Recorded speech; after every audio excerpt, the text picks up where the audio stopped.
Hey Mikey, what's up bro? Hey Skypilot. Sorry, this is a bit of an impromptu thing. It's a bit of, well, I was going to say it's a test, but it's not. I've been doing a whole bunch of testing for the last, for like the last hour, maybe 2 hours with my LiftOff buddy Rob is now and Andy RC have been helping me fine tune this so that we can hopefully get a nice smoothish frame rate for you guys. Because we've tried every setting under the sun trying to get this so it's just as smooth as possible. But fingers crossed, this should be decent enough to where you can all see. Hopefully you should be all getting this at around 60 frames per second because we tried 1080p 30 and it was a bit janky and it kind of made things look a bit choppy. So we've got this at 720p. 60 frames per second, which should hopefully be good enough. Hey everyone that's just joined. Good to see a few of you in. So what I'm planning to do here is basically talk a little bit about some of the acroschool stuff, because obviously I did the acroschool 1 and acroschool 2 prep videos, where we talked about a whole bunch of things in terms of the setup, and we talked about camera angle and its application. And there's some things I'm trying to think of that aren't in my original acroschool series in terms of the basics that maybe I haven't covered in those videos or since that I think are probably worth talking about. So I thought I'd do this in a kind of a live context thing. I may end up making a separate video on this, or if this all goes really well then I'll just upload it. So if you don't see this go listed after you've been here live today, it's because I wasn't happy with it and then I'll actually do this as a separate video. But I think the sim's going to be a really useful training thing. I think it's not that we couldn't do this with a stick cam down at the field. There are going to be instances where I'm going to do that, and I have, you know, spoken about doing that before. But the problem, I think, is that even if I make the stick cam the biggest view and what I'm flying the smaller view, I don't think you see the intricacies of what I'm doing excuse me, quite as well as you would in something like LiftOff, where you can actually see the actual sticks and where they're moving away from center. So hopefully this will make things a little bit easier. Now, as I mentioned before, the sim can be a really good tool, and LiftOff's really nailing it at the minute. It's flying great. As I've said in the past, I use Velocidrone as well, have a lot of success with that. But as I mentioned before, use whichever one feels like your quad, or whichever one feels the nicest to you, the most like your quad. Go with that simulator and just keep tweaking at the physics until you get it to feel right. Get your up tilt right on your camera angle. In LiftOff, that's really easy. You just hit the up or down key, up or down arrow on the keyboard, and that'll adjust your camera angle and show you the actual degrees that needs to be at. So that's kind of a cool thing with this. In terms of what model I'm using here, let's actually get something loaded up. Go free flight.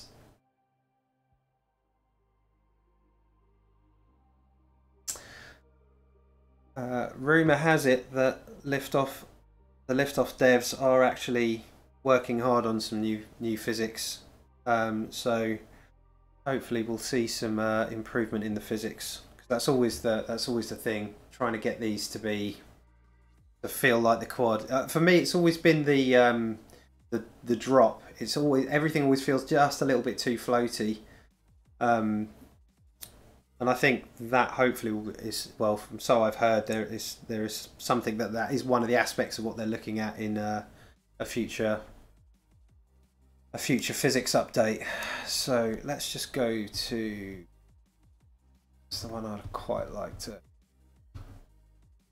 You all heard the news about Joshua Bardwell's place? He's going to be in here soon. That'll be cool. I've always wondered what it'd be like to fly at his place. So it's a shame that's not here for you now, because it'd be quite good fun to go and tear up his backyard. Okay, the green. Let's go with that. No track.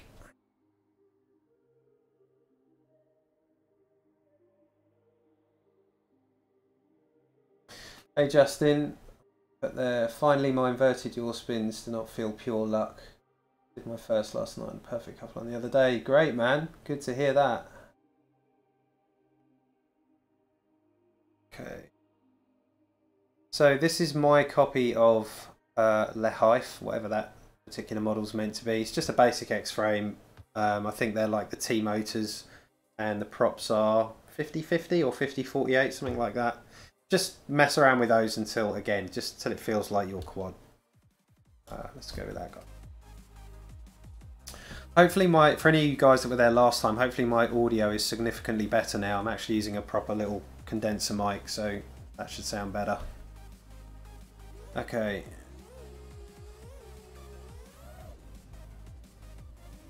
So it's just a little too floaty, but it's nice, you know. The other thing that I was saying before about simulators is you have to defund them a little bit, I'm afraid. So if your simulator has got, you know, your default setting is crazy power, then you need to change that. You need to start pulling the power back so that your climb outs feel a little bit more like they should do, and a little bit more like your real quad. So yeah, it will take some fun out of it, but you know, that's what we're trying to do. We're trying to improve our flying skills, so we need it to feel like your quad. So let me just have a little fly. Get used to this.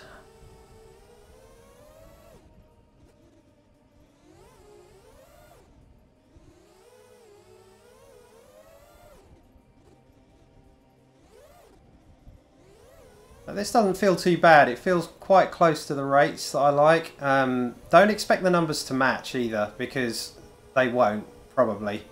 Turn off, the other thing as well with this, turn off motion blur and all the stuff that may look pretty, but it just feels weird as hell in terms of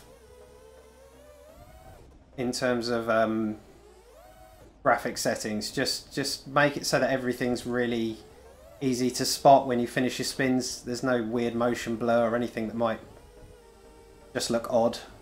I take away the camera noise as well. Is it C to put that back in? Yeah, there it is. That's just weird, right? I'm sure my camera looks better than that, so I turn that off.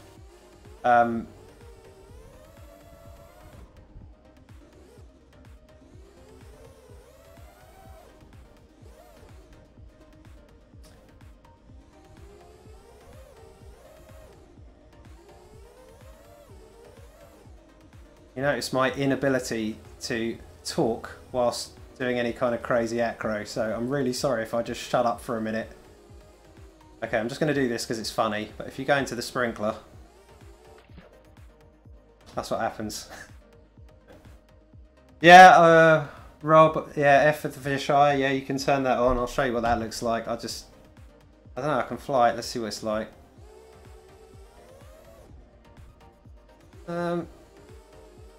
If the border wasn't there, I could probably fly with that and not find that too weird. But I think it's the border that makes that look a bit odd. Let's turn that off. Yeah, that's fine like that for now. Knife edge through the trees. I don't know if we've got any trees with a little gap. I suppose you could do this one. There we go.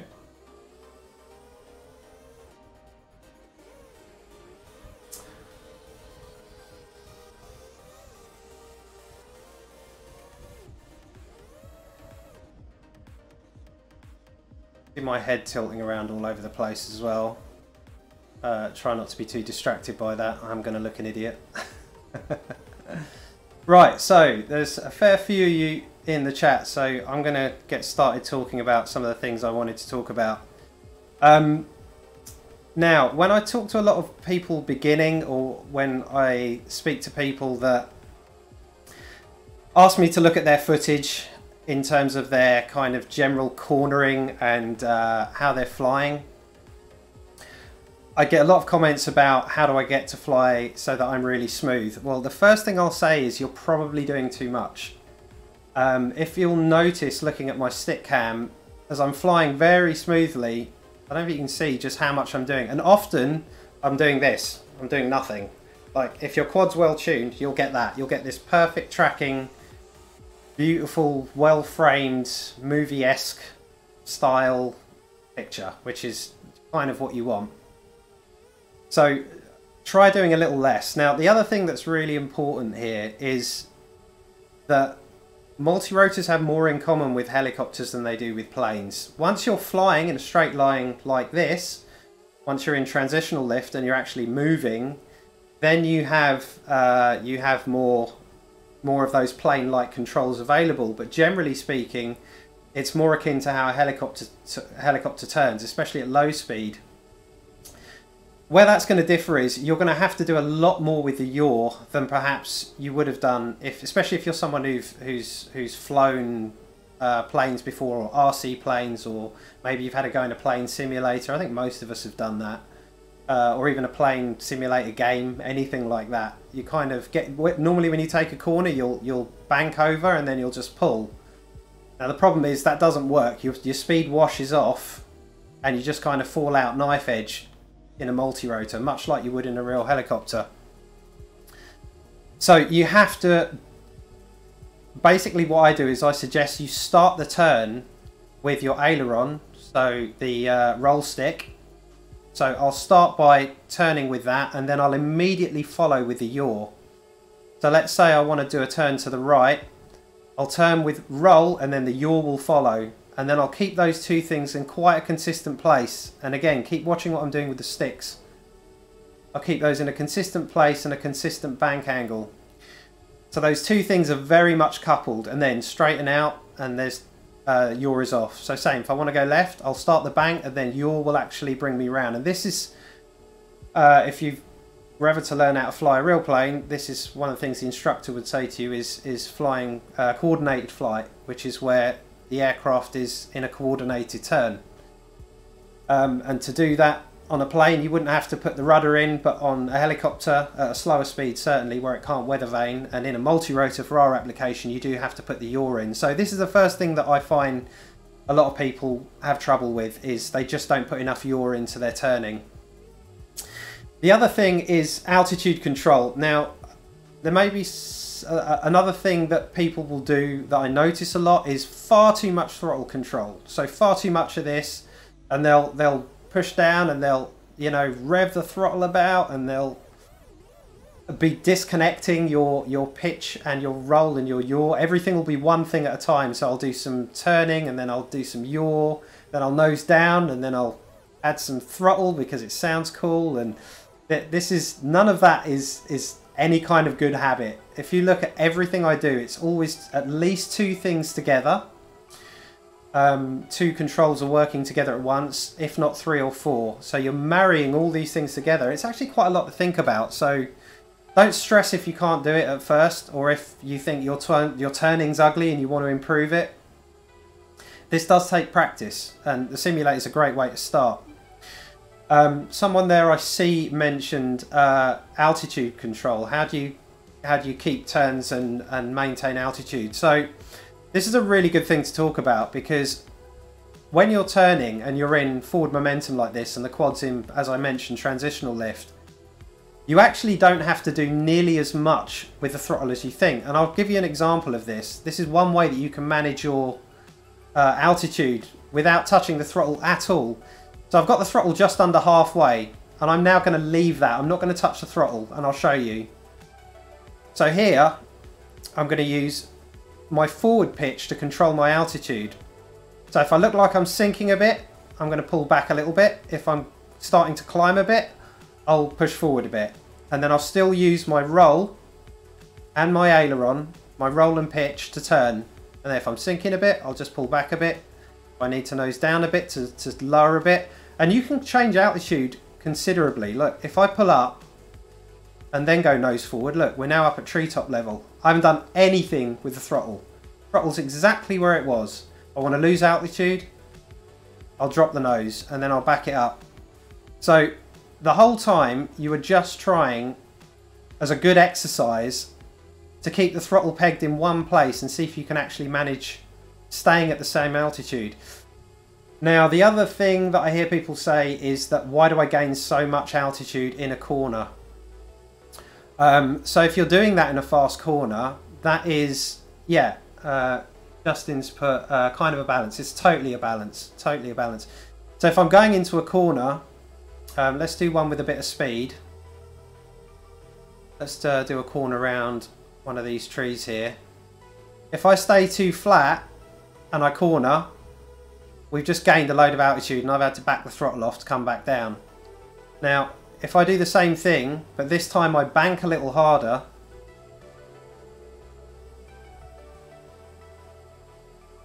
this time I haven't lost any altitude. So by banking harder, I'm not flattening out the quad and directing so much of that momentum and inertia into an upwards movement. So let me just show you that again. If we just keep the quad too flat and we corner, look how much altitude we've gained. I haven't touched the throttle, still going up. Let's get back on our plane. And then let's do it again. And this time I'm going to bank heavier and yaw heavier. Watch the two and how they work together. No altitude change. So that's kind of an important thing, is learn how to manage your altitude with pitch. Because once you've got forward speed, that's where it starts to act like a plane. You can actually pull back and gain altitude. So if a lot of you are doing lots of this, and again lots of this kind of thing, and I mean, which do you find to be the more smooth and more controlled and more pretty? And you don't need to mess around with the throttle nearly as much as you do. And even after I do a trick, if I'm then tracking onto a new area or a new trajectory, I back off and I settle the throttle. And like the whole time I'm cruising, my throttle's almost doing nothing.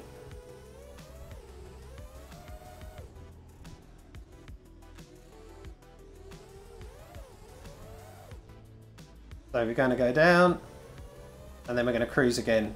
Backing off the throttle and then maintaining with pitch.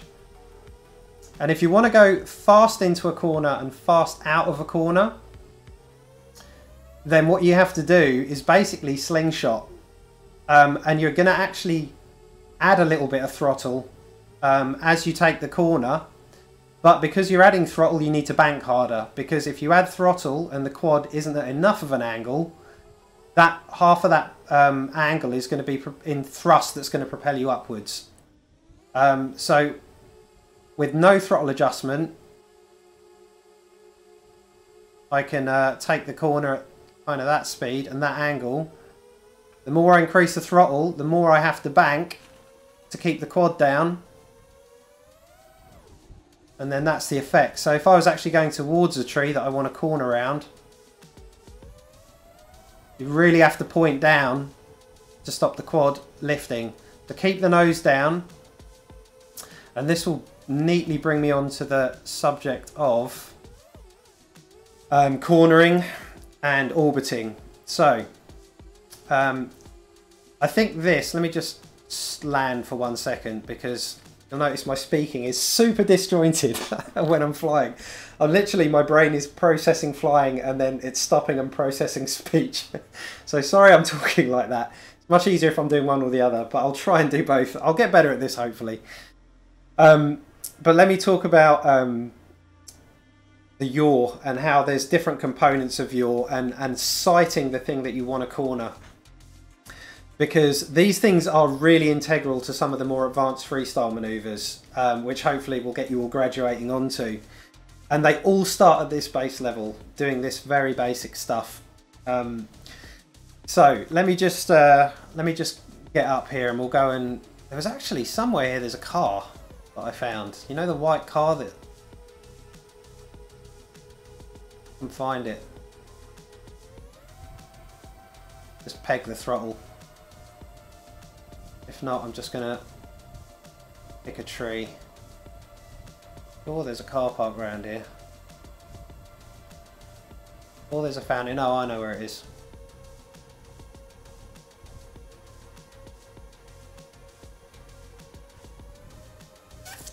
Okay.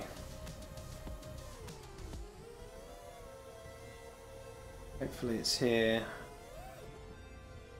Oh. Where is it? There it is. Okay, I found it. Here's the car. Here's our... First of all, don't orbit your real car. I'm not responsible for whether you put scratches into it or smash through a window. So, when it comes to cornering, what I want you to visualize is where you sight the objects you're cornering. So basically we're moving forward and I'm keeping that object that I want to circle on my left side, kind of in the left side or in the left corner. Okay? And this is the way that I would corner that car. If I wanted to go the other way, I would do the same thing. I would sight it to see the right of center.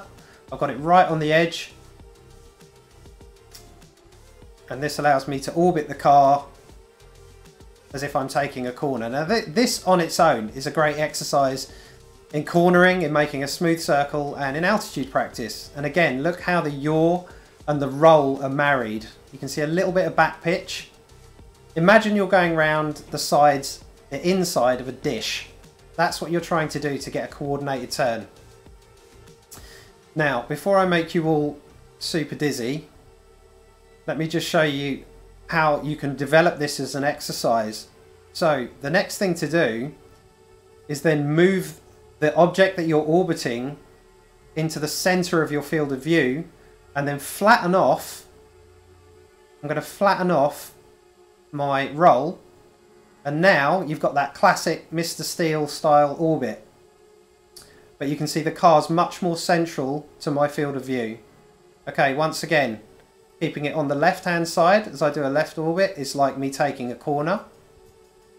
And then if I over yaw, so I'm going to yaw a bit harder, spin the quad round, and now I've got that Mr. Steele style orbit, right? Now these are all micro transitions that happen all the time in my freestyle flying. All the time. And they're important to be able to do. So we've got that Steele style orbit. And what I'm now going to do is what happens if I over rotate again, and this time I put the object that I'm orbiting in the left corner like that on the opposite side, and now you'll see I'm flying backwards. I'm a little bit better at this the other way, but hey, it's good practice for me too. And now on this side I'm flying backwards, and it's the sighting, the picture point is on the bottom or on the right hand side of the screen. Go back to center and we've got the classic style orbit. Go back to left, and now I'm cornering facing forwards. Right, and this time I want you to focus on where my sticks are. Watch my sticks in terms of how I'm changing the orientation of the quad and how that affects the position of pitch and roll. So we've got the Steele style orbit, and then now I'm over rotating, and now we are the other way and we're doing backwards flight. And then the harder I bank and the more throttle I put in, the more extreme that angle gets and the more speed we get up. Yeah?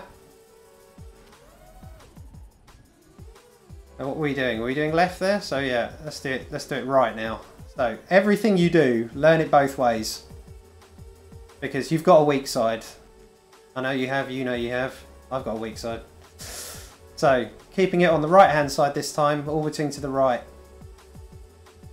I'm going to level the quad out. I'm over rotating with yaw until I've sighted that in the middle, and we've got a nice flat Steele style orbit. And now I'm going to over rotate a bit more. This is the more advanced end, so don't get frustrated if you can't do this. And now I'm transition that into backwards. But every time you see me do stuff like that, these orbit based maneuvers, whether they're right side up or upside down, they all have parts of that in common. Things like where I go upside down and I go like that and I follow the tree, all those are related to those things.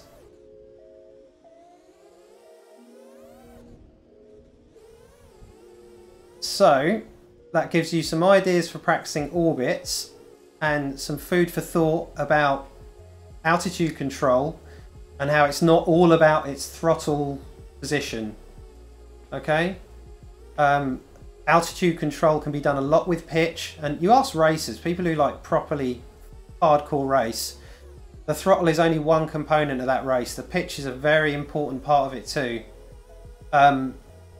Because one of the scariest things I did when I was first learning to do all this stuff, like 5 years ago or whatever it is now, was getting under tree canopies. That was like super intimidating. I was like, I'm just going to punch up into the bottom of the canopy and wreck it. And now that's just really natural to me. But it's all a mixture of getting those bank angles right in your cornering so that you don't end up just over throttling and flattening out too much, which will make you climb. And just not going too crazy with the throttle. Generally speaking, all the freestyle maneuvers, the smoother you are with the throttle, like momentum maneuvers like that as well. I love doing stuff like that where I'll actually just change the quad's direction very rapidly, like this kind of thing. Oh, yeah, perfect, just like that. Got a feeling I'm not at the right up tilt here. Let me just check my up tilt. No, I'm not. Okay, let's go up to 45. I see how quickly and easily I can blame that on the camera tilt. It's all right. It costs less to crash in this. Where's that nice tree to do that to? Okay, let's try this again. Yeah, so there's a couple of things like, yeah, the momentum stuff is like that, and where you can basically change the quad's direction from the direction of travel quite fast. It doesn't really do it too wonderfully on LiftOff. Or a couple more. Or just approaching the tree slowly, letting your speed wash off a bit, and then there we go. That's better. Yeah, it doesn't feel quite like the real thing. That's where the physics are a little bit squirrely, but that kind of thing. Or a change in direction after a turn. Let me see if I can show you one of those as well. Like I might come round the turn, wash off my speed, and then come back the other way like that. Again, just doesn't. My muscle memory is telling me that should be doing something a little bit different, so it's not quite. That was better. Just the nuanced differences between LiftOff and my real quad. So anyway, let me just land and check what you guys have been chatting about, and see if you have any questions. Hopefully this is working alright for you guys. Can you let me know how the stream is? Is this smooth enough to where I can do this stuff more regularly and it works for you? Let me know. Let's see, so transition again. A little bit. Okay, Rob has asked, do you thumb or pinch? So I pinch. You can see me in the camera up there, but yeah, that's the grip I have when I fly. I used to thumb years ago, for quite a long time actually, probably about yeah, 6 or 7 years of thumbing when I was flying helicopters, and then I switched over to pinching. And yeah, it just feels more precise to me. It's just the way I prefer it. But I know some absolutely beast pilots who fly thumbs, and there's also that weird hybrid grip. So instead of pinching like that, you actually kind of have like a T-Rex, I think they could call it a T-Rex grip or something, where the first finger's very flat, like the middle of the finger's over the top of the pitch stick. So there's loads of ways to grip, but just find something that feels comfortable. Experiment, you know, if you haven't been doing it too long, now's the time not to learn any habits that might hinder you. Try a couple of different things. MM75, evening NJ, hey dude, nice to see you on. My rates are stupid slow, 260 degrees per second on your 240 on pitch roll for racing by Alex Dalton. To be honest with you, Alex, you've just got to be kind of brutal with yourself and push your endpoints up. And the trick is to just make sure you have a nice curve in there. Lower your RC rate if you want to have less sensitivity at the centre, so it feels nice and smooth in the centre, and no matter how jittery you are, everything feels really buttery. And then go up nice and high. I've always said the same thing, do things 2 or 3 mistakes high, because if you're high up and you mess up, you've got 2 or 3 times to correct yourself and get yourself out of it. So I do that now, even if I'm learning some new thing I've just come up with in my head. If I haven't been on the sim to work out the muscle memory, I'll just do it high up, see if I can get my head around it before I start practicing stuff low down. So yeah, get a soft center stick, get that feel to be nice with a low RC rate, and then gradually up. I think anywhere between 800 and 1000 degrees per second is great. That feels really good to me. 1000's where I like to be. Anything over that, you're in sort of warp speed territory, and I just don't like that. I find that too fast, and that's just not my style. But if it's your style, go for it. That's all cool. It's all about timing, being able to time those flips and rolls. Stream is great. Hybrid. Have you guys got any more questions about any of those maneuvers that I went through, or do you just want me to carry on doing a bit of flying here?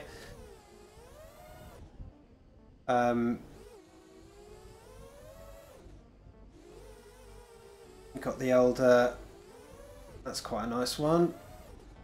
Oh, totally got away with that. A couple of tricks. Nice thing that I quite like as well is that one where you pass and then go into a backflip and just carry the momentum over. You'll see that quite a lot in my freestyle videos. A lot of these transitions, it's just about marrying one or two things together that you know you can do smoothly. I always say with things like rolls, really know your mid stick as well as possible. If you can do a nice big roll with you know, if you pop up and then you can hold that at a set point, and you know that by the time you're round you've caught it perfectly, then you've got a good feeling for your mid stick.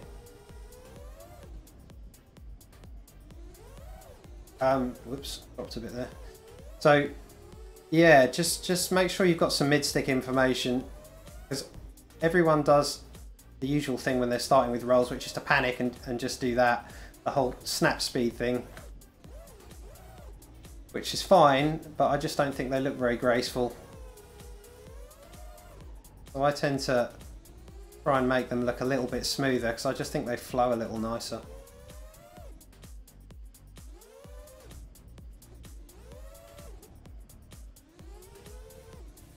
Weird the way the trees leaves kind of twist with you.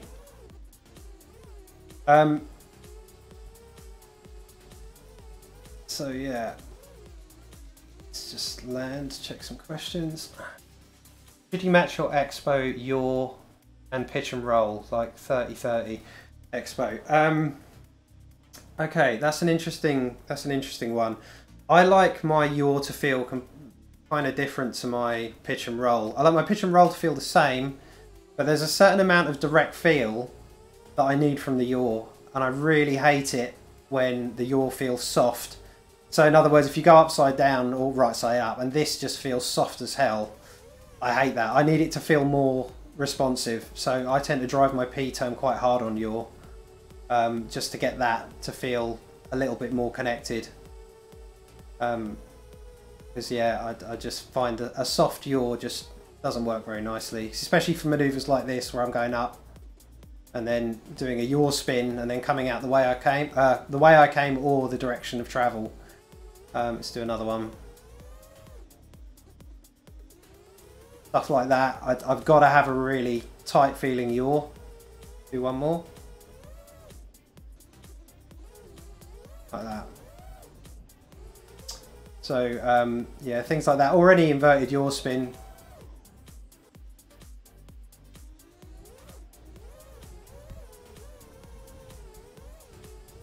Yeah, I don't really fly this fast in real life, but because you can just peg the throttle and not care about what it does to your battery, it is quite fun to fly fast in LiftOff.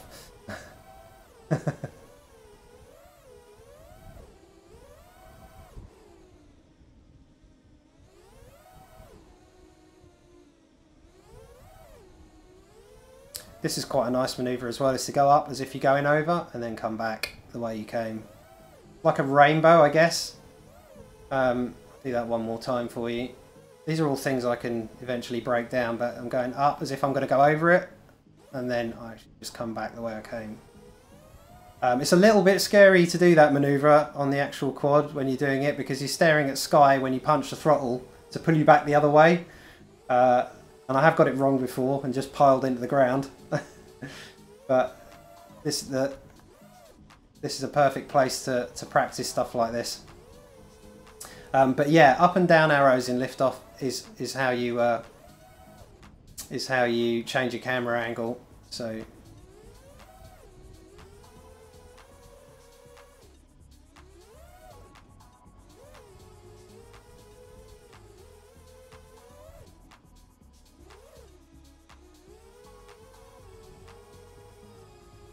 okay.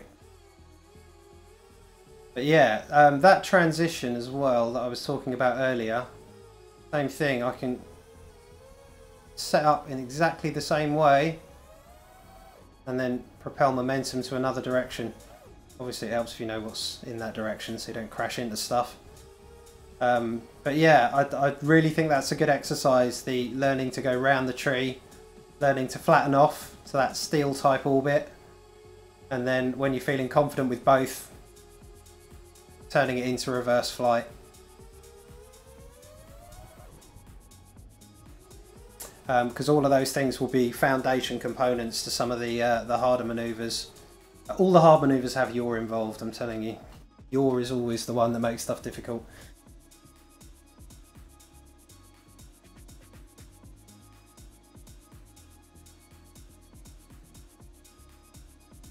Question NJ, is learning to fly acro just a case of repetition, or will my brain just click and get it at some point? It's a bit of both, to be honest with you. I think it's you will know when things start to feel good, but the big thing is that word, and you know what that word's going to be because I used it so much in my other videos, is consistency. If you fly lots of quads and they've all got different camera tilt, they've all got different props, they've all got a different throttle feel, it's really going to hold you back. You really need to spend time with one quad, one camera angle, match it in LiftOff or whatever sim you're going to use, and then actually spend time working on stuff. And you're not going to do a lot of working on stuff if you always fly with your friends. Sometimes you've just got to get on your own. Same with tuning. If you want to tune, you've got to get on your own where you're not going to get distracted. You're not going to have your friend telling you you've got to shoot this crazy gap like this thing over here. And you've just got to discipline yourself to work on things. I can spend 2 or 3 batteries just working on one maneuver if I'm really adamant I want to get it, and get comfortable with it to the point where I can then start incorporating it into my regular flying.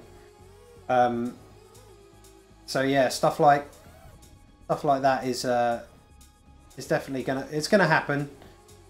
But there is no substitute for just doing it, unfortunately. You just got to do it a bunch. But yeah, there you go. Yeah, don't give up. Like, it will happen, 100%. Have you guys got any more questions? Now's the time to ask, and we'll go through any other bits you want to talk about before I end the stream. Hopefully, certainly earlier, if any of you guys that have joined later, there's some information on some exercises that I did go through for you to practice, and they start off nice and simple, go to a more intermediate, and then the backward stuff's more advanced, so those will be earlier on in the video. But yeah, if there's anything else you want to ask me, please feel free to post it now, otherwise we shall end fairly soon, I think.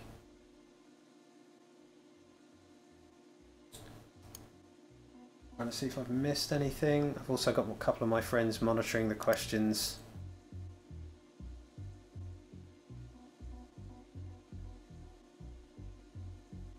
Okay, yeah, I think I've answered all those.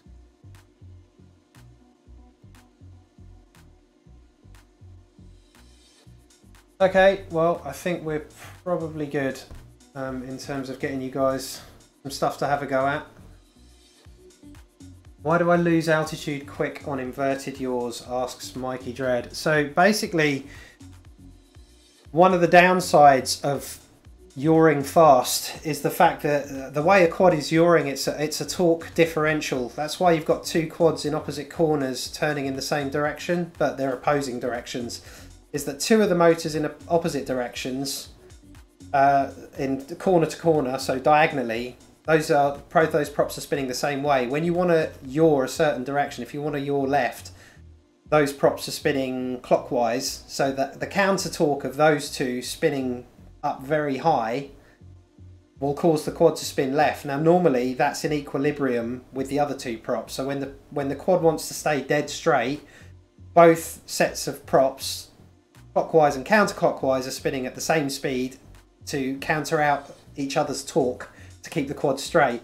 Now in order to yaw, two will rev down and two will rev up. So, and that will mean that the torque will be biased towards the quad spinning counterclockwise or clockwise. So it's a torque differential thing that actually gets the quad to torque round. Now, that brings you on to something called yaw jump prevention, which is a real nightmare for all these amazing Betaflight devs and quad programming devs. Because it used to be a real issue where if you yawed very fast, you'd have so much torque coming from those props spinning up, so much bite, that even with the other two props at their bare minimum to just keep it level, it would actually create thrust that would cause the quad to jump up. So if you yaw very hard, you can actually get the quad to gain altitude just from those two props spinning up very fast. So, and when you're upside down, obviously that thrust is pulling you towards the ground, which is a nightmare, right? So there's a couple of ways to counter that. One is that you have to have a lot of forward inertia, because with a lot of inertia propelling the quad in one direction, it cancels out a little bit of that downward momentum from very fast yaw spins inverted. The other thing is to yaw less aggressively. And I think less aggressive yaw spins inverted are a much better place to start than to just go ballistic. Because if you pull ballistic full stick on your yaw, all you're going to do is rev those motors up and you're going to pull it straight down into the ground, and yeah, that's a nightmare. I don't know if it actually simulates that too well in here. Yeah, see, I'm not really coming towards the ground at all there. So this is a perfect quad that happens to not pull the quad to the ground. I'm spinning like mad and it's not dropping at all. That won't happen on a real quad. On your real quad, that will absolutely bolt towards the ground. So the two ways around that are to do your inverted spins nice and slow like that until you can get a feel for them, and then slowly you can speed them up a little bit more and get them to feel nice. And then, as I said, the other way is to do them with lots of forward speed, and so that when you pop, sorry, that was really untidy, so that when you pop, you're actually sending some of that momentum up, and that way you won't, it will counteract a little bit of that downward thrust when you actually come out the other side of it. But everything gets a little bit scarier at that point. So I'd say the best thing to do is to start with a nice slow yaw and get comfortable with it.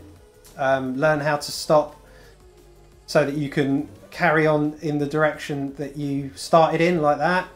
And also learn, just doing some tree surgery, learn to do them so that you can come back the way you started.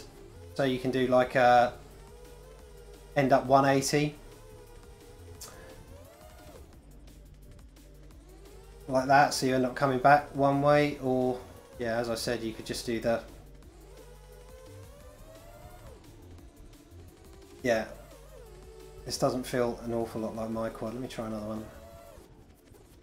There we go. So that brings me out the direction I was traveling, and then you can do them where you put another way round like that, and then you end up a little bit further round, you end up coming back the way you started, so you end up with two directions. But just try not to do them too fast. Your spins are a nightmare, and you can see the difference between me just doing this on the sim and what my muscle memory is telling me I should be doing that I know works on my quad. I spend more time on my quad for that reason, and I'm always trying to tweak the sim so that it's like my quad, so that I don't get this weirdness. I don't want my brain to learn how to do it properly in the sim and then it be totally different out of my real quad. The real quad wins always.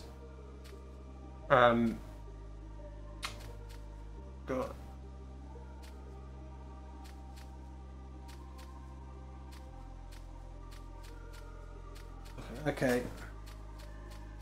Can I show your config on LiftOff, please? Yes, I can. So let me show you how I've got this set up. Now, this is worth mentioning as well, is this doesn't correlate to my Betaflight settings at all.